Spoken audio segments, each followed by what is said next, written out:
thrilled to be here and to be working with AARP across the board. I have to say there's nothing that I find more inspiring than a group of smart, interested, educated women who come together to do what we do naturally, to make the world a better place for ourselves and for all of the people that we love and we care about.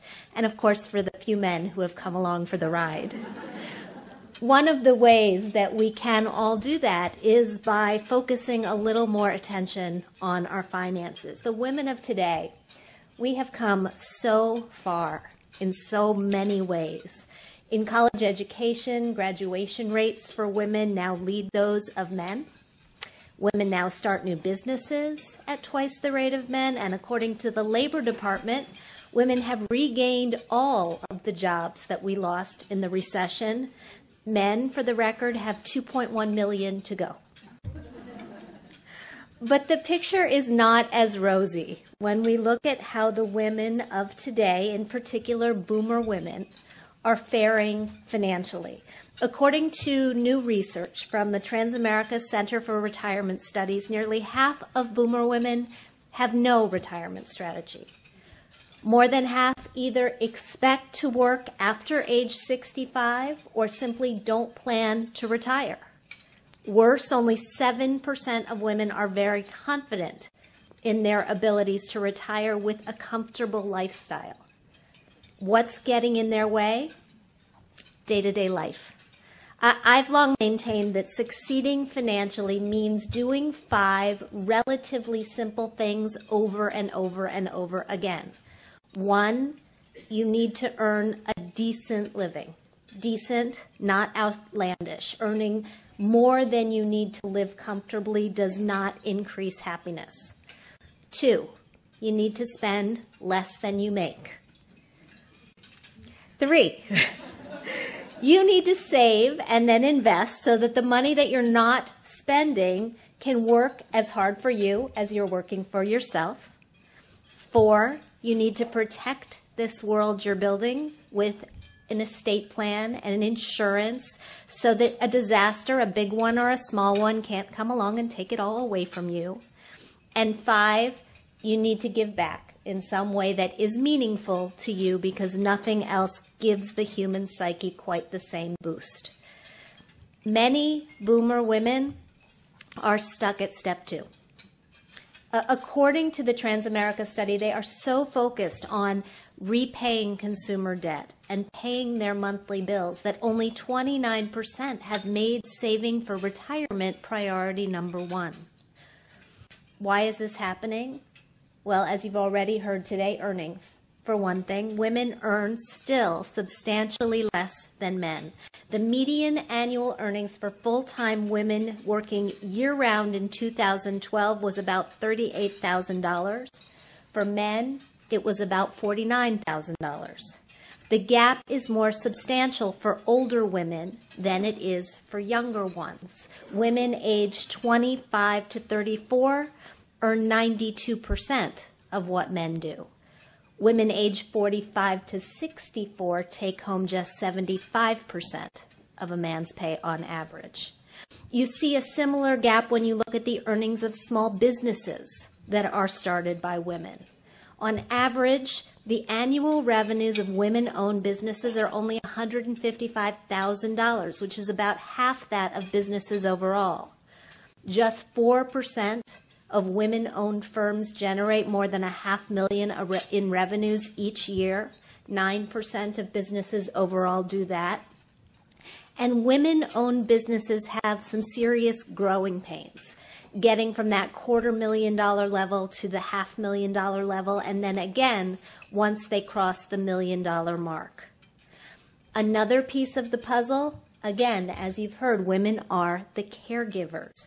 We are the ones who take breaks from the workforce, not just to care for our kids, but more and more for our older parents. In nearly 37 million households across the country, an adult is providing unpaid care to a family member. 2/3 of those caregivers are women who spend an average 20 hours a week at this job, and as a result, they often decide to work part-time, They pass up promotions requiring longer hours or travel. Some quit their jobs altogether. And the lost pay and benefits there is compounded by the reduced Social Security benefits that they receive as a result. The total tab for giving care, an average $324,000. That's a big hit to financial security, which is why the women who assume the role of caregiver for an elderly person, they're 2.5 times more likely to live in poverty than non-caregivers. How can we turn this scenario around? In my mind, it's going to take 3 things: education, automation, and inspiration. As financial education is my passion as well as my career, I'm going to start there.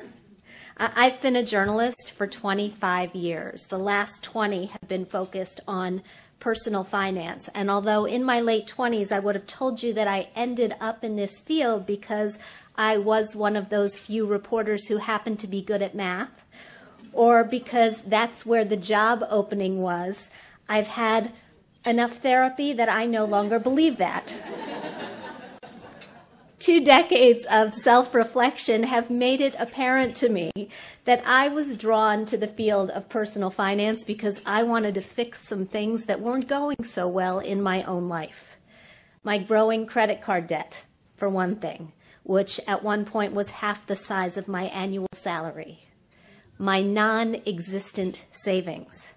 And the fact that early in my married life, I had handed over almost total control of the money to my husband, and I was no longer comfortable with that. Like most women, indeed most people in this country, I hadn't received any sort of personal finance education at school. My parents were actually great models of both thrift and a financial partnership. I took note of the fact that paying the bills and balancing the checkbook made them both cranky. So they'd take 3-month shifts and then they'd trade off. And I'd watched as they subdivided the property that our house sat on, so the year that my brother and I were in college simultaneously, they could sell half and pay for college without loans. Even all of those efforts did not stop me from falling through the cracks. But I was one of the lucky ones. I pulled myself together by reporting on the areas in which I needed work, getting out of debt, building an emergency stash, saving for retirement, becoming a smarter consumer.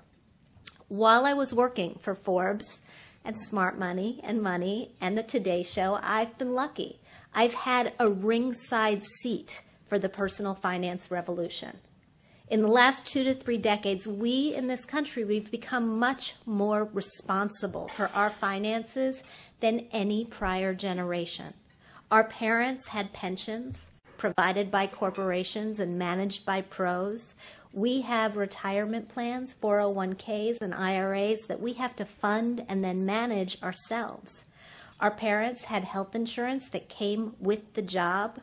We're asked to contribute more each year for our coverage in the form of higher copays and prescription drug costs. And while earlier generations had full confidence that Social Security and Medicare would not only protect them, but their children and their grandchildren, this is something that boomers worry about. As a result, the biggest fear going is the fear of running out of money in retirement. The financial industry has latched onto this and is trying to scratch the itch with products, some of which perform as promised, but some of which are more expensive and more confusing than they have to be. We need to work harder to educate not just the next generation, but this one, on simpler steps that we can follow to shore up our financial futures. While education is key, I also believe that it is not enough. What we've learned from the relatively new study of behavioral finance is that human beings, being human, do a lot of things where our money is concerned that are not in our best interests. We don't save enough, for one thing. We can't let go of losing investments, for another. Advances in financial automation are helping us do the right thing. They're helping us get out of our own way. Take 401k auto-enrollment and auto-escalation, for instance. Over time, research has shown that even for good-earning baby boomers and Generation Xers, there is nearly a 50% chance of running out of money in retirement. As I watch Willard Scott wish a happy birthday to 105-year-olds on a regular basis, I have to say that is really, really troubling. Automatic enrollment has been a big help. The passage of the Pension Protection Act in 2006 brought down the barriers for those employers that wanted to auto-enroll people into their retirement plans, and in those companies that have implemented it, 80 to 90% of people are in the plan. And just being in the plan cuts the risk of running out of money in retirement to 20%. That's huge. Coupling that with auto-escalation, where you elect to have the amount that you kick into your plan each year increase automatically, makes it even more powerful. Today, we're in a place where we're going to need to start to apply that same 1-2 punch, education plus automation, to combat the retirement income challenge. There are 78 million baby boomers. That's enough for one to retire every 8 seconds for the next 18 years. Although we still have to nudge them to save as much as possible, we also have to help them make their money last. That means teaching people the benefits of waiting until full retirement to tap Social Security and the how-to of withdrawing money from their retirement accounts. But perhaps it also means exploring default mechanisms that stave off the flow of Social Security payments until age 67, or mechanisms that convert a chunk of 401k funds into a lifelong pension stream unless a participant opts out, not helps out, sorry. Which brings me to the final piece of the puzzle, which is inspiration.